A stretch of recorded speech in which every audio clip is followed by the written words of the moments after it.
Welcome to the Finding Joy in the Journey podcast. This is Sheridan Ripley from Enjoy Life.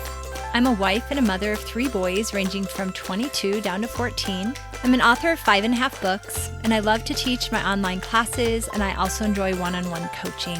I'm so excited you joined me here today as I share some tips and tools to help you find joy in your journey through life. Today, we're going to talk about 7 steps to push through crisis fatigue to arrive at hope. In my online coaching class last night, we all were talking about how tired we are of coronavirus. We're just kind of over it. I had prepared 7 steps that we could use to push through this challenging time and get to a place of hope. It makes me think of when me and my husband hiked the Machu Picchu trail. I'm not a big hiker. It's not my favorite thing, but my husband loves it. We found an option. Instead of doing like a 4-day hike, we did a 1-day hike to Machu Picchu, where the train came and dropped us off at the end of basically the long hike. So we actually were also there with my brother and sister-in-law, and we had a guide because you have to have a guide on the trail. We started hiking, and the first half of the day was pretty good. We were having fun, and then after lunch, it got a little harder, and then I just was kind of done. I was really tired. And our guide kept saying, "Oh, we're almost there." Very quickly, I did not believe him. I think he's full of baloney. But we really had no choice. We had to keep going. You can't turn around. A train's not going to pick you up at the side of the train, and I had to get there. So it was sort of reassuring when he said you're almost there, but honestly, it was more irritating than anything. Well, we get to this one point where he finally said, "Okay, we're really almost there. But this is the hardest part." He's like, "You actually have to kind of scramble up these rocks, like on your hands and knees, to get to the top." I was like, "Okay, I can do it." And I did. I scrambled up the rocks and I got to this part, which is beautiful. And we're overlooking Machu Picchu. It was like the reward of doing this long, crazy hike. And I was like, we made it. And then he said, "Okay, now we have to hike down to the bus, because with the 1-day hike, you hike to Machu Picchu and then you take a bus down and you sleep in a hotel, and then they bus you back the next morning. You spend the day there." And I was like, "What? Wait, I have to hike more?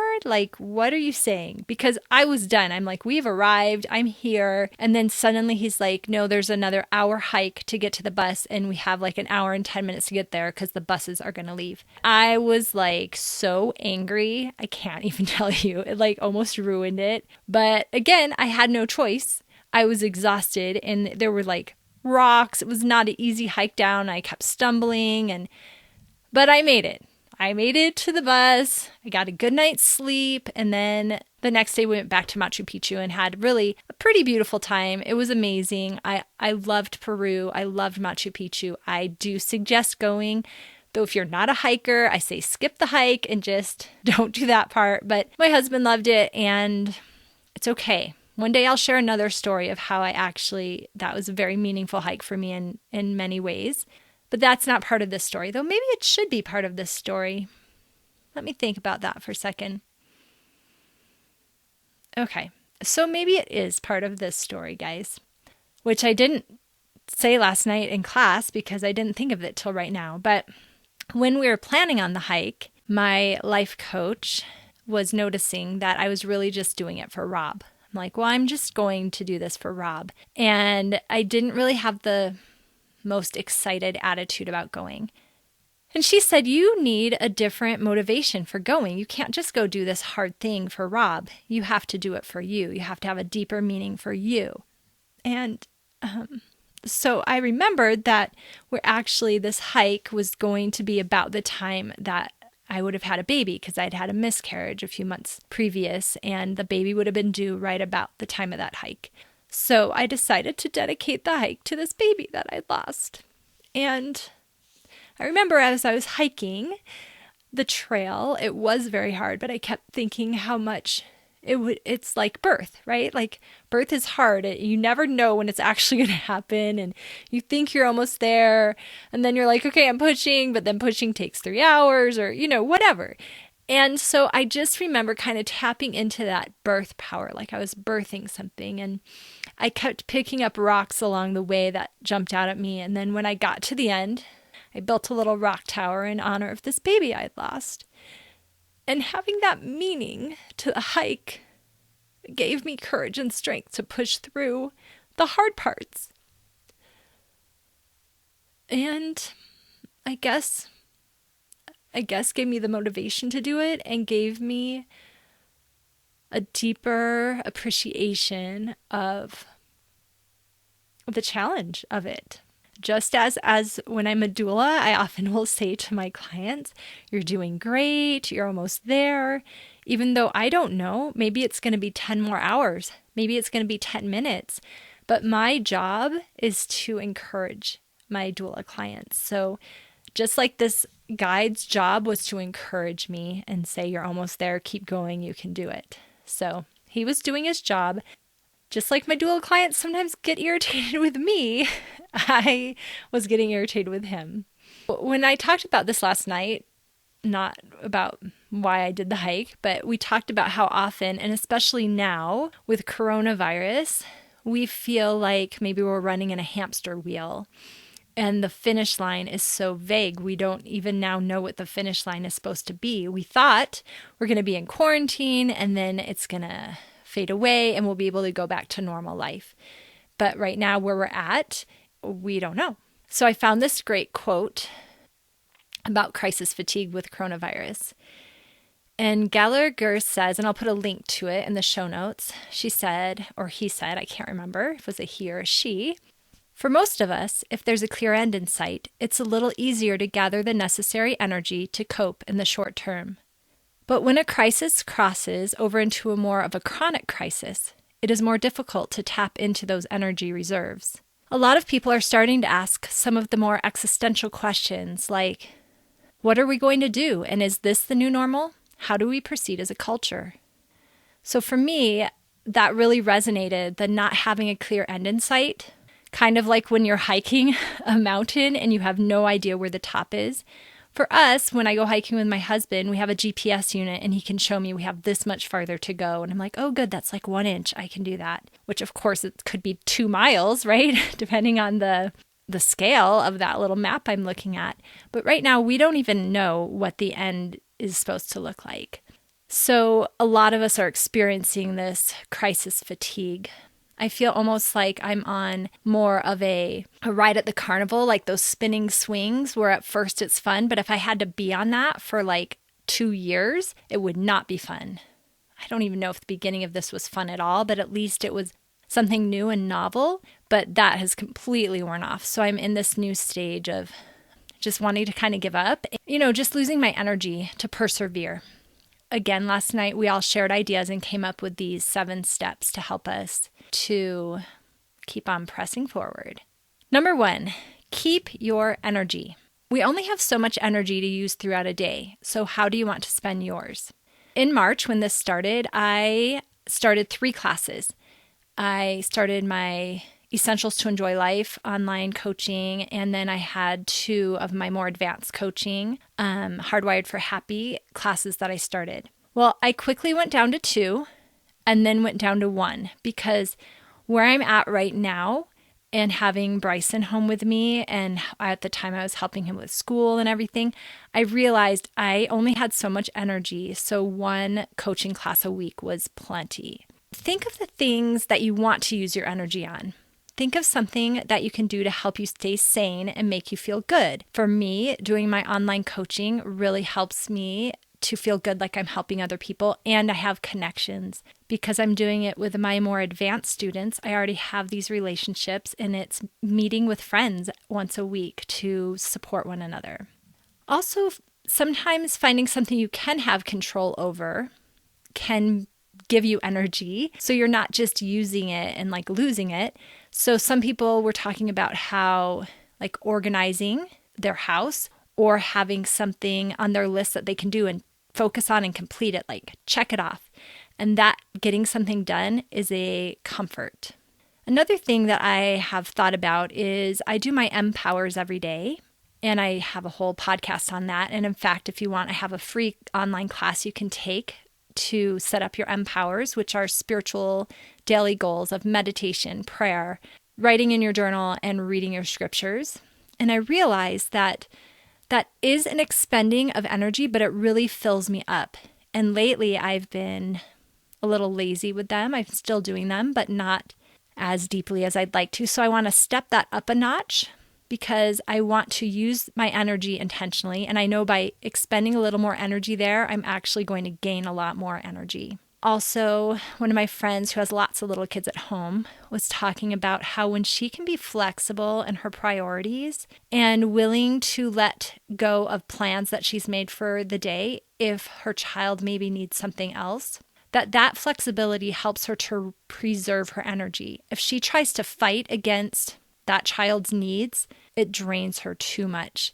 So she's able to be in a place where she can say, okay, we're going to put that off till tomorrow, and today we're just going to focus on this.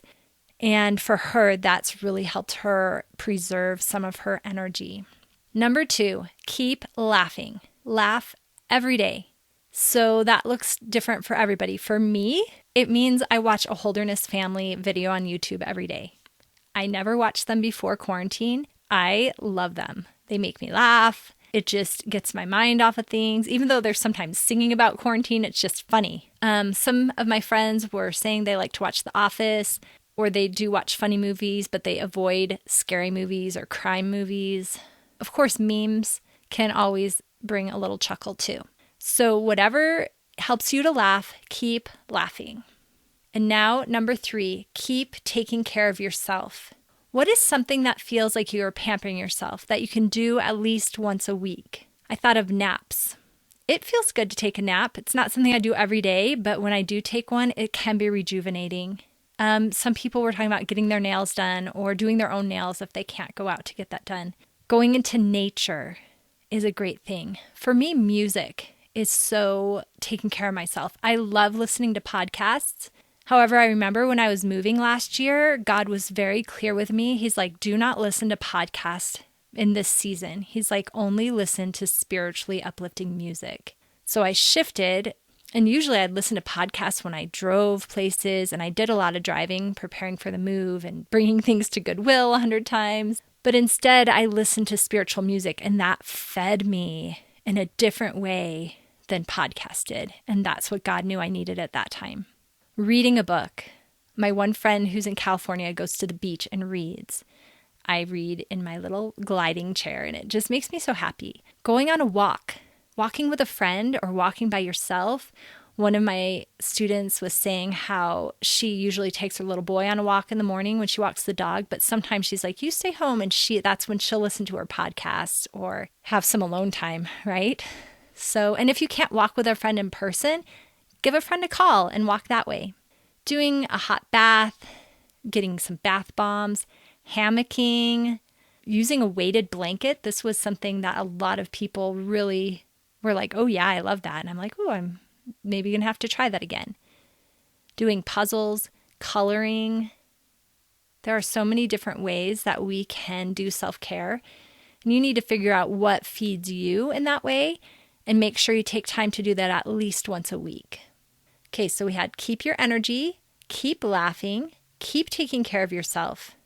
Our next one is keep away from the news and social media. For me, I get really sucked in to the news and to social media, especially Facebook. I can waste so much time looking at those things on my computer, or even worse, on my phone. There's 2 ways that I've done this. Sometimes I'll take a fast from the news and social media where I actually, for like 4 days to a week, will just not check it at all. I just started that today, a 4-day fast. And I love it when I do that because then it's not a temptation. But sometimes when I am checking the news or social media, I like to put a limit on it. And what I find helps me is if I use it as a reward. So for instance, right now I'm trying to do a little bit of family history every day. I only let myself check the news and social media after I've done family history in the morning. That actually helps me get family history done. As a matter of fact, I didn't do it today because I didn't want to check the news or social media because I was fasting. So I just remembered as I'm talking, oh, I forgot to do family history. You can use that if social media is a draw for you. You can use it to motivate you to get something done you really want to get done that fills you. Or just take a complete break altogether. That's an option for sure. Now we have keep connecting with others. My friend had a great idea of putting something on your calendar every day that helps you connect with others, even if it's go to Target or go to the grocery store. You're out, you're connecting. You can smile at people through your mask. You can connect by calling a friend, but putting it on your calendar not only helps you to get it done, because I find like days pass and I'm like, wow, have I even talked to anybody outside of my house? I have no idea. But it goes on to our next step, which is keeping track. Because as we keep track of what we did, where we went, it helps give us a sense of time, which I really need right now, and also maybe helps us feel a little bit more productive. My one friend puts stickers each day, and it just gives her this feeling of like completion, that without that calendar, which it's so easy right now, maybe to not even have a calendar because things are so loosey-goosey, but by having that, it helps her to have a greater sense and understanding of time, which is helpful. So our last step, keep hope. We are almost there. Maybe, who knows? But at least we are moving forward. We can't tell our progress like on a map with the GPS showing where our finish line is. But we can have faith that there's a grand plan and that all of this craziness is leading us to better things. I loved what my one friend said. She said, I can't screw up God's plan. I am not that powerful. So I just do the best I can and move forward, knowing I've been prepared for this time. So we've been prepared for this time. We can't screw up God's plan. We are not that powerful. All we can do is move forward. And maybe we don't know where the finish line is. Maybe there is no finish line. I have no idea. However, like in a race, there are water stations, checkpoints, snack breaks. Take the time to stop and refuel along the way. That's what's going to give us the courage and the strength to persevere, knowing that as we put in effort, as we have faith, that will help us to progress. As long as we are moving in the right direction, even if we have to take a lot of breaks, it is okay. All we can do is press forward. I hope that this was helpful, that these steps can help you. I will have a handout that you can download on my website, SheridanRipley.com/podcast, and just search this podcast and you'll find it. But a quick review, keep your energy, keep laughing, keep taking care of yourself, keep away from the news and social media, keep connecting with others, keep track of what you're doing, and keep your hope. We've got this. No one has ever in our generation lived through something like this. So there's really no one right way to do it. You're doing it the right way for you. And if you feel like you need a little extra support in managing all the emotions that are coming along with this or all the different issues that are coming up, feel free to reach out to me and I'll tell you the different ways that I can be of assistance to you at this time. Thanks for listening today. Please subscribe so you never miss a tip or a tool. And I love to read reviews. If something that you learned here today was beneficial for you, please share it with your friends so they can benefit too. Thanks! And remember that if you want to learn more tips or tools or see what other resources I have available, you can visit my website, SheridanRipley.com. Enjoy!